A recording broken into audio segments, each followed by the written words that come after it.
ওই যুগের মেয়েদের কি স্বভাব ছিল, তারা দিনদার ছেলে খুঁজতো।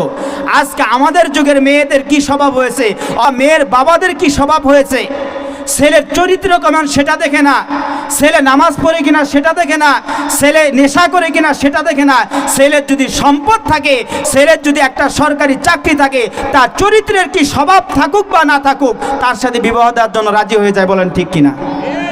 বিবাহ হয়ে যায়, 1 মাস 2 মাস যায় না, দণ্ড লেগে আবার ডিভোর্স হয়ে যায়, আলাদা হয়ে যায়। এমন নজির আছে না নাই?